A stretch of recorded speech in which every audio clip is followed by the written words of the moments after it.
એક મહત્વપૂર્ણ સમાચાર આવી રહ્યા છે। રાજકોટથી વેપારી અશફાક ખત્રીને રાજકોટ લાવવામાં આવ્યા છે। જી હા, ક્રાઇમ બ્રાન્ચ કચેરીમાં તેની પૂછપરછ હાથ ધરવામાં આવી છે।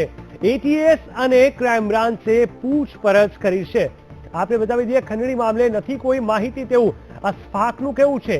જી હા, આપને જણાવી દઈએ, આપ આપણા ટીવી સ્ક્રીન ઉપર જોઈ શકો છો, હત્યાના પ્લાન પાછળ મારા ભાઈનો હાથ નથી તેવું અશફાકનું કહેવું છે। મારા અને ભાઈ વચ્ચે ખૂબ જ સારા સંબંધ હોવાની પર તેને કબૂલાત કરી છે। આ સિવાય રાજકોટમાં વેપારી અશફાક ખત્રીને હાલ રાજકોટ લાવવામાં આવ્યા છે।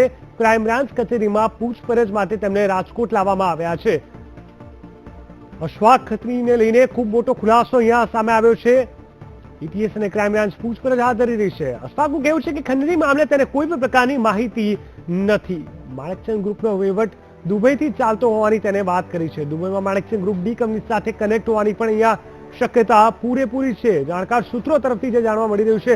વીટીવી એક્સક્લુઝિવ દ્રશ્યો અમે આપણે બતાવી રહ્યા છીએ। આપણા ટીવી સ્ક્રીન ઉપર આપ જોઈ શકો છો, આજે ખૂબ જ મોટી ઘટના ઘટતા રહી ગઈ। રાજકોટમાં એક ખૂબ મોટા વેપારી અશફાક ખત્રીને ટાર્ગેટ કરીને 4 શાર્પ શૂટર વોલ્વો બસમાં આવ્યા હતા, પરંતુ પોલીસે બાતમીના આધારે તેમને ઝડપી પાડ્યા। તેમની પાસેથી ખૂબ જ ખતરનાક હથિયાર પણ મળી આવ્યા છે અને એક બાદ એક નવા ખુલાસા સામે આવ્યા છે। આ 4 શાર્પ શૂટરની વાત કરવામાં આવે તો પાકિસ્તાની હોવાનું સામે આવ્યું હતું।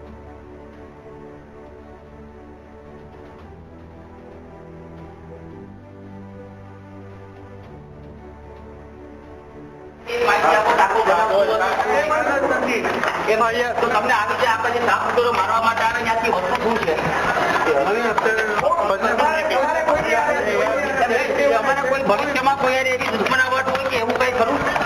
શિપિંગના ધંધામાં કે કોઈ મુંબઈની પ્રોપર્ટીમાં કોઈ દુશ્મનાવટ હોય તો આ કારણ શું હોય શકે? આ 2 મિનિટ ઉપર તમારા વ્યક્તિ તમારી સાથે કોઈ જોડાયેલા હોય કે એવું કઈ?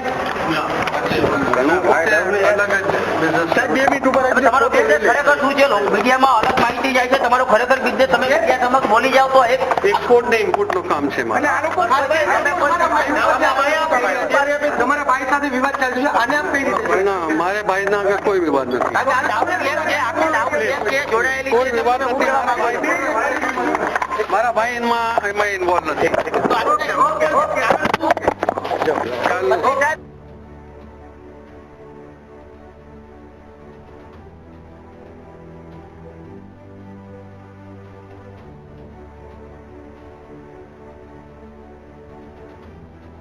તો કહી શકાય કે તેની પાસેથી પૂરેપૂરી જાણવાની કોશિશ કરવામાં આવી છે, પરંતુ તેમના ભાઈ સાથે કોઈ પણ પ્રકારનો વિવાદ ન હોવાનું અશફાક ખત્રીએ ખુલાસો કર્યો છે।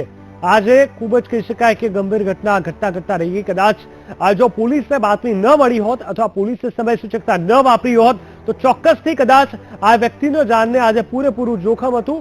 જો કે માણેકચંદ ગ્રુપ સાથે અણબનાવ હોવાની તેને વાત કરી છે। માણેકચંદ ગ્રુપનો જે વહીવટ છે તે દુબઈથી ચાલે છે અને કહી શકાય કે કોઈ પણ મોટી ઘટના આજે ઘટી નથી, પરંતુ ઘણા જ ખુલાસાઓ પૂછપરછમાં બહાર આવે તેવી પૂરેપૂરી શક્યતા છે। હજી અશફાક ખત્રીને અત્યારે જામનગરથી લાવ્યા છે, એની પૂછપરછ ચાલુમાં છે અને જેવી પૂછપરછ પૂરી થશે એ બાબતે પૂરી વિગતો પણ આપને જણાવવામાં આવશે। પ્રાથમિક તબક્કે જ અત્યારે તો પૂછપરછ શરૂ થઈ છે, હમણાં જ એમને લાવ્યા છે, એટલે આ બાબતે અત્યારે કોઈ પણ કહેવું શક્ય નથી, પરંતુ એમની પૂછપરછ ચાલુમાં છે। પ્રાથમિક પૂછપરછમાં તો એમની અત્યારે ધંધાકીય શું પ્રવૃત્તિ ચાલે છે, ક્યાં એ લોકો એક્સપોર્ટ કરે છે, ઇમ્પોર્ટ કરે છે, શું કયા પ્રકારની એ લોકોની બીજી કઈ એક્ટિવિટીઝ છે, સામાજિક પ્રવૃત્તિઓમાં ક્યાં ક્યાં એ જોડાયેલા છે, એ બાબતેની પ્રાથમિક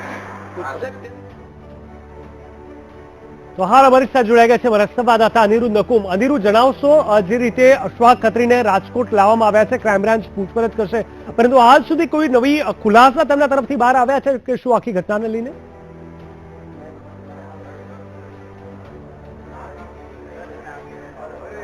નવા ખુલાસા હું પછી બહાર પાડીશ, પણ અત્યારે આપણે પોલીસ અધિકારી આપણી સાથે છે, એવી સાથે વાત કરી કે સાહેબ આખો જે મામલો છે શું છે આખો બનાવ?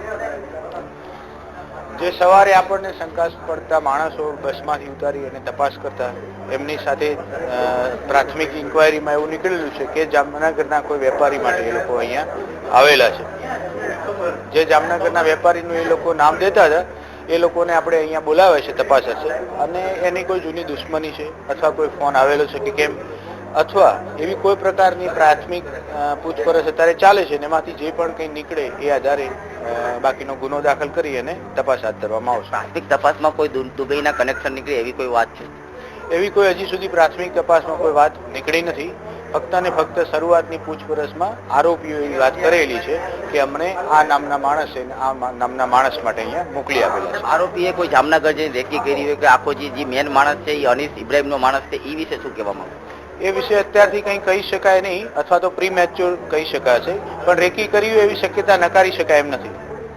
આગળની તપાસ કઈ દિશામાં હશે? જે એટીએસની ટીમ આવી રહી છે શું તપાસ હશે? ગુનો દાખલ કર્યા પછીની આ લોકો શું બાબતે અહીંયા આવેલા છે અથવા તો આની સાથે કોઈ પ્રાથમિક પ્રાઇમરી એ તપાસ કરવામાં આવશે કે અંગત દુશ્મની છે અથવા તો સિરિયસલી આ લોકો કોન્ટ્રાક્ટ કિલિંગ માટે જ આવેલા છે એ દિશામાં તપાસ ચાલે. સ્ટાફ શૂટરને જે 10 લાખ રૂપિયાની જે મામૂલી રકમ કહેવાય એ રકમ માટે અહીંયા આવે ને એ બાબતે કોઈ મોટી રકમની ડીલ થઈ એવું તમે માનો છો?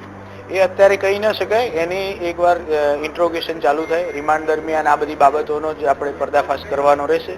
એટલે ગુનો દાખલ કર્યા પછી જ્યારે રિમાન્ડની પ્રોસેસ અથવા તો બાકીની જે ઇન્ટ્રોગેશનની મૂવમેન્ટ છે એ દરમિયાન આ વાત બહાર આવી જશે. જે આરોપીઓ પકડાયા છે એ લોકોને કયો ગુનો નોંધવામાં આવશે? એ તપાસ અત્યારે હાલ ચાલુ છે. ટૂંક સમયમાં ગુનો દાખલ કરી અને મીડિયાને જણાવી દેવામાં આવશે. આગામી દિવસોની અંદર એક ગુનો દાખલ કરી, પણ એક બહુ મહત્વની વસ્તુ છે કે આખો જે મામલો છે, આખો જે મામલાને જે વીટીવી એક ખુલાસો કરી રહ્યું છે કે જે ખત્રી છે તેને દુબઈ સાથે એટલે કે જે ગુટકા અને સિગરેટના વ્યવસાય સાથે જોડાયેલો છે અને ખાસ કરીને દુબઈની અંદર એક માણેકચંદ ગ્રુપ છે તેની સાથે પણ આને સંબંધ હોવાનું અને તેને અણબનાવના કારણે આખો એક મામલો છે તે વિચક્યો હોવાનું એક આખી વાત બહાર આવી રહી છે. આધારભૂત સૂત્રોમાંથી આખી જે માહિતી આવી રહી છે એટલા માટે કે આ બનાવ હજી જે આખો જે ખતરી છે એ પોલીસને હજી ઊંધે પાટે ચડાવી રહી છે કે કોઈ અણબનાવ નથી, તે સામાજિક વસ્તુમાં જોડાયેલો છે, પણ ખરેખર આની અંદર પોલીસ જો ઊંડાથી તપાસ કરશે તો આમાં મોટા ખુલાસા થાય તેવી એક શક્યતા સેવાઈ રહી છે. બિલકુલ અનિરુદ્ધ, સમગ્ર માહિતી આપવા માટે ધન્યવાદ. તો ચોક્કસથી જે પ્રકારે ક્રાઇમ બ્રાન્ચ હાલ તેમની પૂછપરછ કરશે અશફાક ખત્રી પાસે જે તેમના ધંધા રોજગારને લઈને અને ખાસ કરીને જે પણ તમને વાત કરી છે કે માણેકચંદ ગ્રુપ સાથે અણબનાવ બન્યો છે તેને લઈને પણ ઘણી બધી વિગતો બહાર આવશે અને કોઈ ને કોઈ રીતે નવા ખુલાસા સાથે ચોક્કસથી ખ્યાલ આવશે કે આખો આ પ્લાન કેવી રીતે ક્યાં કોના દ્વારા ઘડવામાં આવ્યો હતો.